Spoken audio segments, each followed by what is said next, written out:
Hello my dear students, welcome back to let's study. आज की इस क्लास में हम पीएसएबी इंग्लिश क्लास 8 का लेसन नंबर 2, जो कि एक बहुत ही अच्छी इंस्पिरेशनल पोएम है, हम इस पोएम की सारी बैक एक्सरसाइज को सॉल्व करने वाले हैं। इस पोएम की रीडिंग हम अपनी पिछली वीडियो में कर चुके हैं एंड उसमें हम एक्टिविटी 1 भी कर चुके हैं। अगर आपने अभी तक वो वीडियो नहीं देखी देन आई बटन पर क्लिक करें, वहां पर आपको उस वीडियो का लिंक मिल जाएगा। चलिए स्टार्ट करते हैं, एक्टिविटी 2 की तरफ बढ़ते हैं। एक्टिविटी 2 में हमें कुछ फ्रेजेस या फिर ग्रुप ऑफ वर्ड्स दिए हैं एंड उनके लिए हमें वन वर्ड ढूंढना है, वन वर्ड उनके लिए देना है।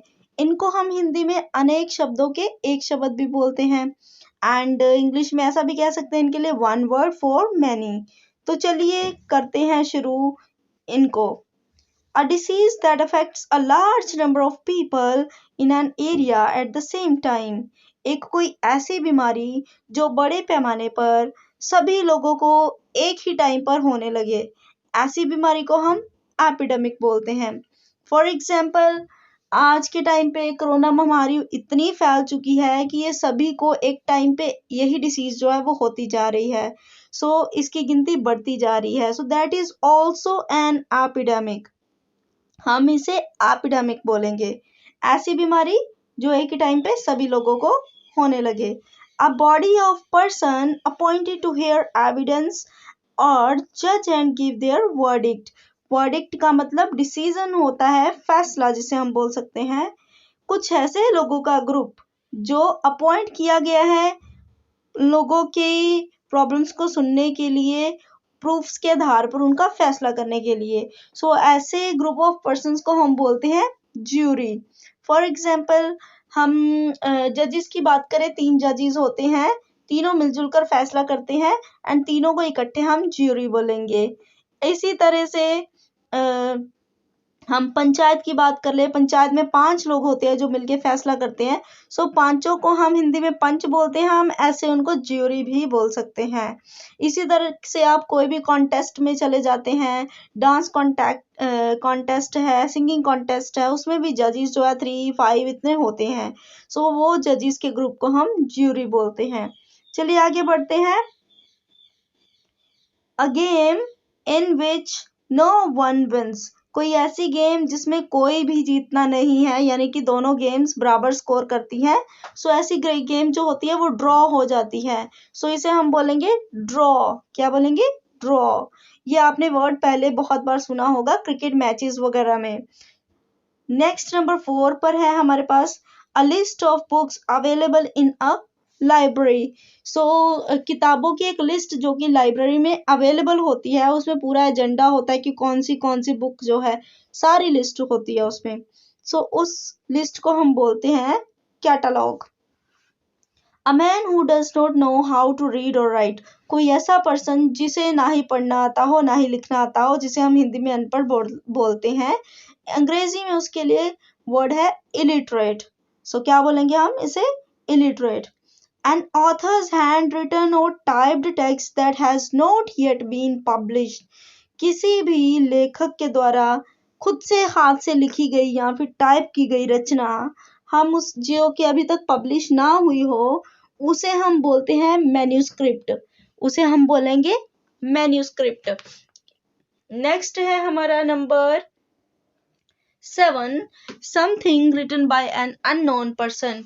कुछ ऐसा जो किसी अननोन पर्सन ने लिखा हो, उस पर्सन का हमें नाम ना पता हो, यानी कि उस पर्सन ने अपना नाम शो ना किया हो। सो इस सिचुएशन में हम उस पर्सन को एनोनिमस बोलेंगे, क्योंकि किसी ना किसी ने तो उसे लिखा ही है, चाहे हमें उसका नाम नहीं पता, चाहे उस पर्सन ने अपना नाम शो नहीं किया। फॉर एग्जाम्पल, आपकी ये जो पोइम है जिसे हमने पढ़ा है, द अर्थ नीड्स यू, ये पोइम जो है, इसके राइटर भी, इसके पोइट भी एनोनिमस ही हैं। Next phrase is a person who can speak many languages. कोई ऐसा पर्सन जो बहुत सारी लैंग्वेजेस को बोल सकता हो, यानी कि जो कि मल्टी लैंग्वेजेस का मालिक हो, हम उस पर्सन को बोलेंगे पॉलीग्लॉट। क्या बोलेंगे? Polyglot. A person who does not take alcoholic drinks. कोई ऐसा पर्सन जो शराब ना पीता हो, हम इसे बोलेंगे ऐसे teetotaller. So next is a person interested in reading books and doing nothing else. कोई ऐसा पर्सन जिसको किताबें पढ़ना, किताबें पढ़ते ही रहना यही पसंद हो, सो ऐसे पर्सन को हम बोलते हैं बुकवॉर्म यानी कि किताबी कीड़ा। A person who travels to sacred places as an act of religious devotion। अब sacred places होते हैं धार्मिक स्थल। सो कोई ऐसा पर्सन जिसको जो धर्म के लिए पूरी तरह से समर्पित होता है, जो धर्म के रास्ते पे चलते हुए पवित्र स्थानों पर यात्रा करने का शौकीन हो, पवित्र स्थानों पर यात्रा करता हो, हम उसे बोलते हैं पिलग्रिम। क्या बोलेंगे? Pilgrim. A woman whose husband is dead, जिसका हस्बैंड मर चुका हो, उसे हम बोलते हैं विडो, यानी कि हिंदी में बोलते हैं विधवा। और अगर किसी हस्बैंड की वाइफ की डेथ हो गई हो, उसे हम विडोवर बोलते हैं। वो यहाँ पे नहीं दिया, मैं खुद से आपको बता रही हूँ। अगर किसी हस्बैंड की वाइफ की डेथ हो गई हो, हम उसे विडोवर बोलेंगे। नेक्स्ट है a thing likely to be broken easily. कोई ऐसी चीज जो आसानी से टूट जाए, दैट इज कॉल्ड ब्रिटल। क्या बोलेंगे इसे? Brittle. One who practices one of the fine arts. जो फाइन आर्ट्स की कला को प्रैक्टिस करता हो, हम उसे आर्टिस्ट बोलते हैं। ठीक है। अ person who Yeats too much. कोई ऐसा पर्सन जो खाता जाता हो, दैट इज कॉल्ड ग्लटन। हम उसे बोलेंगे glutton. A place where clothes are kept। कोई भी घर में ऐसी कोई अलमारी टाइप जिसके बीच में हम कपड़े रखते हैं, उसे बोलेंगे वार्डरोब। क्या बोलेंगे? वार्डरोब। ऐसी जगह जहां पर कपड़े रखते हो, that is called wardrobe. Now next number 17 is one who loves or supports one's country and is willing to defend it। यहाँ पर इसका मतलब है कि कोई ऐसा पर्सन जो अपने देश के लिए पूरी तरह से समर्पित होता हो, देश के लिए अपना बलिदान देने के लिए तैयार हो, ऐसे पर्सन को हम देशभक्त बोलते हैं और इंग्लिश में बोलते हैं पैट्रियट। क्या बोलेंगे? Patriot. Now next is one who is unable to pay one's debt. Debt, हम इसे डेप्ट नहीं बोलेंगे, it is called debt. B is silent. ठीक है। सो ऐसा कोई पर्सन जो अपना कर्जा जो है वो चुका ना पा रहा हो, इट मीन्स उसका दिवालिया निकल चुका है, सो ऐसे पर्सन को बैंकक्रप्ट बोलते हैं। ठीक है। नाउ नेक्स्ट है something that can be heard. कुछ ऐसा जिसे हम सुन सके। फॉर एग्जाम्पल कोई भी ऑडियो, जैसे हम सॉन्ग्स सुनते हैं, वो ऑडियो के होते हैं। एक होते हैं ऑडियो प्लस वीडियो वाले वीडियो सॉन्ग्स। सो ये यहाँ पर हम बात करें जिनको हम सिर्फ सुन सकते हैं, वो वाले सॉन्ग्स को हम ऑडियो सॉन्ग्स बोलते हैं। सो ऐसी चीज जो सुनी जा सके, दैट इज कॉल्ड ऑडिबल। कोई भी ऐसी वॉइस, कोई भी ऐसी साउंड, कुछ भी ऐसा जो सुना जा सके, that is called Audible. The art of beautiful handwriting. सुंदर लिखने की कला को, डिजाइन में, स्टाइल में जो हम लिखते हैं, सो इस कला को हम कैलीग्राफी बोलते हैं। क्या बोलेंगे? कैलीग्राफी। इसी के साथ हमारी एक्टिविटी 2 फिनिश हो जाती है। एक्टिविटी 3 में बोल रहे हैं कोई भी 10 वर्ड्स आपने चूज करने हैं, मीनिंगफुल सेंटेंसेस बनाने हैं उनके। ठीक है। तो ये एक्टिविटी आपके लिए रही। नेक्स्ट एक्टिविटी 4, जिसमें हमें बोला है read the poem carefully and answer the following questions. First question is who is you in the first line. First line में यू वर्ड का इस्तेमाल किया, तो यू किसे बोला है? हम सभी मनुष्य लोग जो इस धरती पर रहते हैं, जो इस धरती को गंदा कर रहे हैं, जो इस धरती के वासी हैं, हमारे से तात्पर्य है उसका, यानी कि we all are human beings. तो यहाँ पे हम बोल सकते हैं, यहाँ पर ह्यूमन बींग्स इसका आंसर आएगा। Next question is what does the earth want from human beings. Human beings से अर्थ जो है वो क्या चाहती है? वो चाहती है कि हम अपने वेज, हम अपने जो तौर तरीके, रवैया है, हम उसे बदल ले। तो ये आ जाएगा the earth wants from us to change our ways. या फिर ऐसा बोल सकते हैं the earth wants from human beings to change their ways. ठीक है। नाउ नेक्स्ट है what difference can you and I make to save the earth. तो हम कर सकते हैं ऐसा कि कट डाउन कर सकते हैं अपनी सिंगल यूज प्लास्टिक है उसको यूज करने की हैबिट को। सो you and I can cut down the habit of using single use plastic to save the earth. ठीक है, सो इसका ये आंसर हो गया. नेक्स्ट है, what are some single use plastics या फिर plastic things that we use and buy. कौन सी है कोई ऐसी प्लास्टिक की थिंग्स बताओ जो हम डेली यूज में यूज करते हैं एंड साथ में खरीद भी लेते हैं. सो इसमें आ जाएगा जैसे पैकेजिंग फूड हो गया, फूड को पैक करने वाला जो बाहर का रैपर होता है, that is also made up of some kind of plastic, वो हो गया. एंड हम यूज करते हैं स्ट्रॉज, हम यूज करते हैं डिस्पोजेबल कप्स एंड प्लेट्स, हम यूज करते हैं water bottles which are also made up of plastic. So such kind of all the things हम प्लास्टिक की यूज करते हैं. पॉलीथीन बैग्स, हम बाजार जाते हैं, शॉपिंग बैग्स जो हमें मिलते हैं that are also made up of plastics. So plastic bags, shopping bags, these all are the kind of things we are using in our daily life and which are made up of plastic. So इसका answer ये हो जाएगा. Now next is, but it's not very clever. What according to the poet is not very clever? Poet के according कौन सी चीज जो है वो क्लेवर नहीं है? पोइट के अकॉर्डिंग जो हम ये प्लास्टिक की चीजें यूज कर रहे हैं, कहने को तो ये सस्ती हैं बट इनको यूज करना समझदारी वाली बात नहीं है. सो हम यहाँ पे बोल सकते हैं according to the poet using single use plastic is not very clever. ठीक है, सो ऐसा हम इसका आंसर दे सकते हैं. नेक्स्ट है question number 6. What happens to the single use plastic after it is thrown, what does it end up.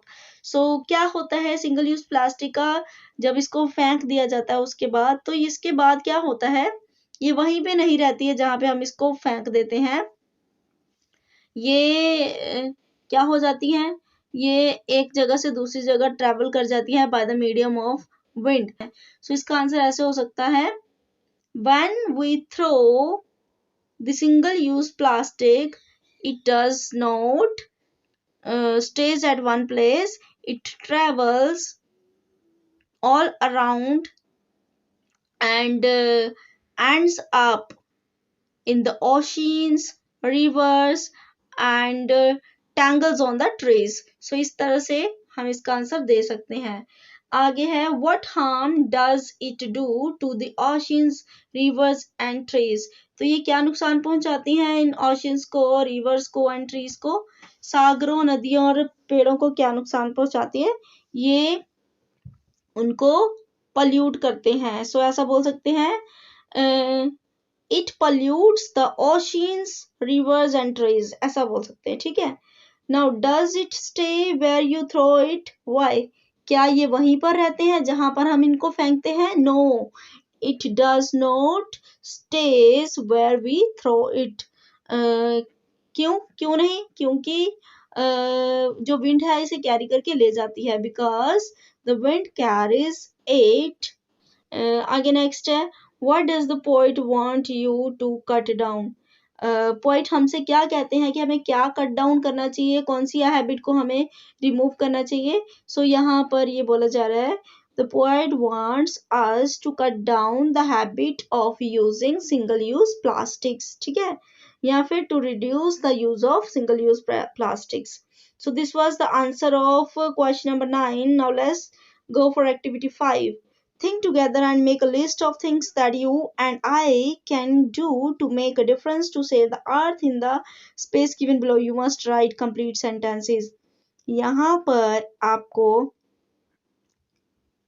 वो things लिखनी है जो आप डेली आपको करनी चाहिए इस धरती को बचाने के लिए. फॉर एग्जाम्पल, हमें जो ये प्लास्टिक बैग्स है इसका इस्तेमाल नहीं करना चाहिए, ये इस तरह से सिंगल यूज थिंग्स जो है इनका इस्तेमाल नहीं करना चाहिए. आप क्या क्या अपने अकॉर्डिंग ऐसी बातें आपने लिखनी है जो आपको डेली नहीं करनी चाहिए जिससे इस अर्थ को बचाया जा सके. तो दिस इज फॉर यू.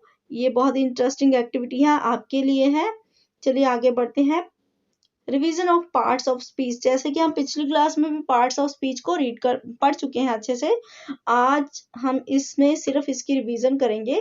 तो मैं पहले आपको बता दूं कि there are 8 parts of speech, 8 part of speech होते हैं, और ये जो पार्ट्स हैं मैं आपको बता देती हूँ। Number 1 noun, 2 is pronoun, 3 is adjectives, number 4 is verbs, 5 is adverbs, prepositions, conjunctions, interjections और exclamations।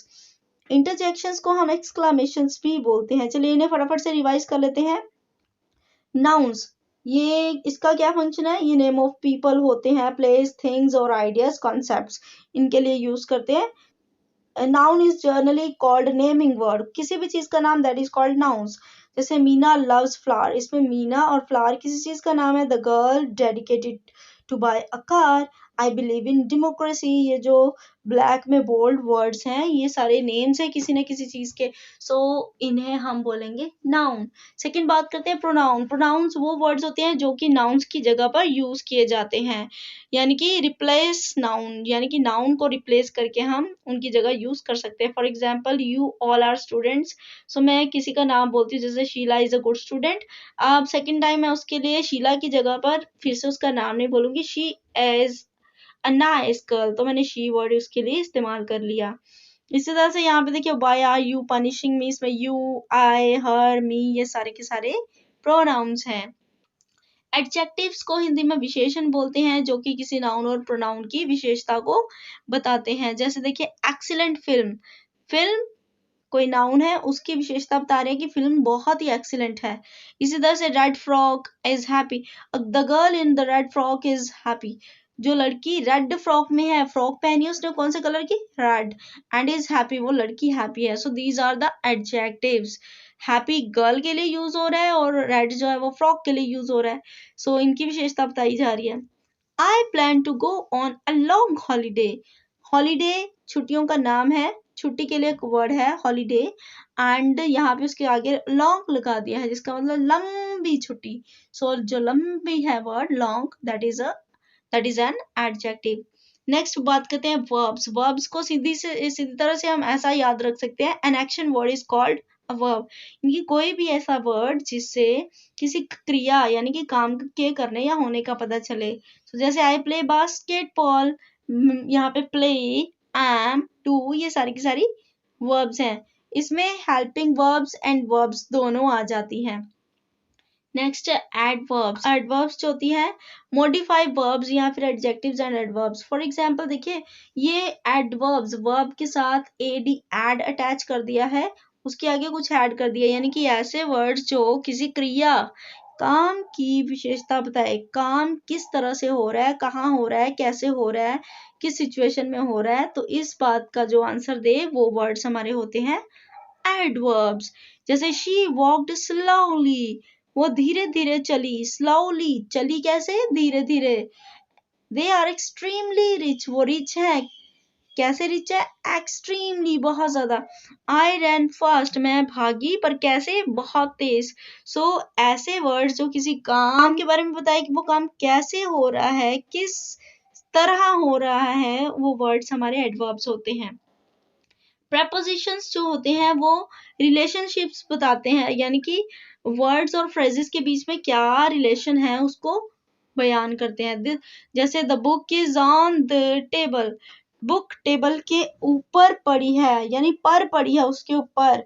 सो पर, में, से, ये इस तरह से जो वर्ड्स होते हैं वो सारे के सारे क्या होते हैं, प्रपोजिशंस। हम इन्हें हिंदी में कारक भी बोलते हैं। नेक्स्ट है कंजक्शंस। कंजक्शंस जो होते हैं ज्वाइनिंग वर्ड्स को बोलते हैं, यानी कि ऐसे वर्ड्स जो वर्ड्स को, फ्रेज को या फिर सेंटेंसेस को ज्वाइन करने का काम करे, क्लॉजेस को जोड़ने का काम करे। जैसे she is tall and slim, tall और एक वर्ड है स्लिम, दोनों को एंड की मदद से जोड़ा जा रहा है। इसी तरह से नेक्स्ट में अंटिल एंड थर्ड में सो, ये वर्ड्स जो है वो जोड़ने का काम कर रहे हैं। नेक्स्ट है इंटरजेक्शंस और एक्सक्लामेशंस। इंटरजेक्शंस और एक्सक्लामेशंस वो वर्ड्स होते हैं जिसमें कुछ स्ट्रॉन्ग फीलिंग्स को या फिर सडन फीलिंग्स को, एक्सप्रेशंस को, सरप्राइज को, हैप्पीनेस को हम बयान करते हैं कुछ वर्ड्स के माध्यम से। जैसे देखिए, wow that's beautiful. Wow word जो है जब कोई ऐसे ऐसे बोलता है तो उसको खुद ही पता चल जाता है कि इसे वो बहुत बहुत अच्छी चीज लगी है। सो वाओ दैट्स ब्यूटीफुल में वाओ वर्ड जो है कुछ एक्स्ट्रा हमारी फीलिंग्स को बयान कर रहा है कि वो चीज बहुत अच्छी सुंदर है। Ouch that hurts. Ouch word जो है वो बता रहा है, इसी से पता चल जाता है कि किसी को कुछ हर्ट हुआ है। Oh that's wonderful. अगेन ये सडन एक्सप्रेशंस को फीलिंग्स को बताया जा रहा है यहाँ पे। सो इस तरह से ऑल द वर्ड्स जो सडन फीलिंग्स को, एक्सप्रेशंस को, स्ट्रॉन्ग फीलिंग्स को बताने का काम करे उन्हें हम बोलते हैं इंटरजेक्शंस या फिर एक्सक्लामेशंस। इनके पीछे साइन ऑफ एक्सक्लामेशन का आता है, यानी कि मार्क जो है वो एक्सक्लामेशन का आएगा। नाउ अगेन एक्टिविटी 6 आपके लिए बहुत इंटरेस्टिंग वर्क है। आपके पास देखिए कितने सारे वर्ड्स दिए हैं एंड नीचे बॉक्सेस भी बनाए गए हैं, और इन बॉक्सेस में आपने नाउन जो है उसे नाउन के कॉलम में, प्रोनाउन को, सारे पार्ट्स ऑफ स्पीच को अलग अलग कॉलम में आपने डिस्ट्रीब्यूट कर देना है। ठीक है, तो this is again work for you. Now let's go for next activity number 7। Given below is a chart. Write 3 sentences for each part of speech in given space. You must also underline the word that represent its category. Again आपके लिए बहुत interesting एक activity है। आपने इनमें कुछ sentences, nouns में sentences लिखने हैं, प्रोनाउंस में ऐसे सेंटेंसेस लिखने हैं जिसमें प्रोनाउन का इस्तेमाल हो रहा हो, और आपने जैसे नाउन वाला सेक्शन है तो जो सेंटेंसेस आपने लिखे हैं उनमें नाउन पार्ट को आपने अंडरलाइन करना है या एनसर्कल कर देना। ठीक है, इसी तरह से जब आप प्रोनाउंस वाला सेक्शन करोगे आपने उसमें सेंटेंसेस करने हैं, उसमें आपने प्रोनाउन वर्ड को, जो हर एक सेंटेंस में आपने जो जो प्रोनाउंस यूज किए होंगे उनको आपने अंडरलाइन कर देना है। So this is again a fun work for you. बहुत इंटरेस्टिंग होने वाला ये वर्क। ठीक है, तो आई होप आप ये, मुझे उम्मीद है आप आसानी से इसे कर लेंगे। Now let's go for activity 8। You will listen to your teacher. ये देखिए फॉर एग्जाम्पल यहाँ पे बोल रहे हैं she will speak some words, you will write the words in the circle on the side. Spell the words correctly. Once you have written all the words, think about the word that should go on the middle circle. Hospital. Here the word hospital will go in the middle and other words in the side circles, because hospital have nurses, doctors, operations, medicines, x-ray rooms and wards. You may say that hospital is the head word. देखिए आपको ये मैंने जितने words बोले हैं इनमें से head word जो है उसे हम सेंटर में लिखेंगे, क्योंकि हेड वर्ड जो है यहाँ पे हॉस्पिटल है। ऐसा क्यों? क्योंकि nurse, doctor, operation, medicine, x-ray rooms, wards, ये सब हॉस्पिटल के अंदर आते हैं। सो थी ना ये कितनी इंटरेस्टिंग एक्टिविटी। आगे है एक्टिविटी नंबर 9।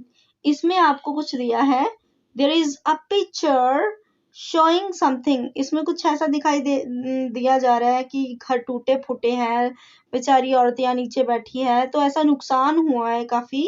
सो ऐसा तब होता है जब भूकंप आते हैं, तभी सिचुएशन में ऐसा होता है। एंड चलिए देखते हैं इसमें क्या दिया।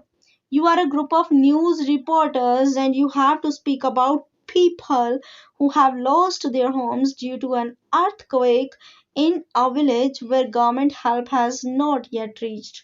आप एक न्यूज रिपोर्टर हो, बहुत इंटरेस्टिंग जॉब देख दी आपको। आप एक न्यूज रिपोर्टर हो एंड आपको न्यूज देनी है उसके अकॉर्डिंग क्या होगा कि यहाँ पर बाढ़ आई थी और स्टिल गवर्नमेंट जो है उसने कोई मदद नहीं की है, तो अभी भी ये लोग जो है इस उम्मीद में हैं कि सरकार अभी मदद करेगी। कब करेगी मदद? तो ये आपने न्यूज जो है वो आपने बनानी है। तो आपके लिए यहाँ पर कुछ नोट्स दिए हैं। No help has yet reached from the government. Government की तरफ से कोई हेल्प अभी तक नहीं आई है। Non availability of hospitals for the injured, जो जख्मी हो गए उनके लिए कोई हॉस्पिटल्स अवेलेबल नहीं है। No money in their pockets, उनके पास पॉकेट्स में कोई भी मनी नहीं है, पैसे ही नहीं है। No place to sleep in the winters, सर्दियों में उनके पास सोने के लिए जगह नहीं है। नथिंग मच टू ईट, खाने के लिए कुछ नहीं है। Help available from gurdwaras and temples, और जो मदद इन लोगों को मिल रही है थोड़ी बहुत, वो कहाँ से आ रही है? गुरुद्वाराज और मंदिरों से। Some people whose houses were not destroyed by the quake are providing food, और हेल्प कहाँ से आ रही है? कुछ लोग जिनके घर नहीं टूटे हैं वो लोग अपने घरों से इन लोगों को फूड प्रोवाइड कर रहे हैं। सो आपने यहाँ पर नोट्स बनाने हैं जिसमें आप ये सारी की सारी बात को बयान करोगे। सो this is again work for you. I hope आप आसानी से कर लेंगे। नाउ नेक्स्ट आपके लिए लेटर जो है वो दी हुई है। You have to understand this letter. Write a letter to your friend informing him about your brother's marriage and inviting him. आपने अपने फ्रेंड को इन्फॉर्म करना है आपके भाई की शादी के लिए और साथ में उसको इनविटेशन देना है। सो आप यहाँ पे डेट्स जो है आप अपने अकॉर्डिंग सेट कर सकते हैं। बाकी की सारी जो लेटर है फुली सॉल्व यहाँ पे दी गई है। You have to understand this. And last activity number 10 में write a letter to your friend telling him why it is important to stop using single use plastics. आपने अपने फ्रेंड्स किसी फ्रेंड को लेटर लिखनी है जिसमें आपने बताना है कि सिंगल यूज प्लास्टिक को यूज नहीं करना चाहिए, तो इसके बारे में आपने लिखना है। सो ये लेटर आपने अपने फ्रेंड को खुद लिखनी है। देखते हैं आप कैसा वर्क करते हो। एंड इसमें बहुत सारी एक्टिविटीज है जो कि आपके लिए है, and you have to put your hard work in these activities. enjoy doing these activities। And इसी के साथ our chapter is finished। I hope you understood all the things very well. And if you have understood these things very well, then don't forget to subscribe the channel and also share and like the video.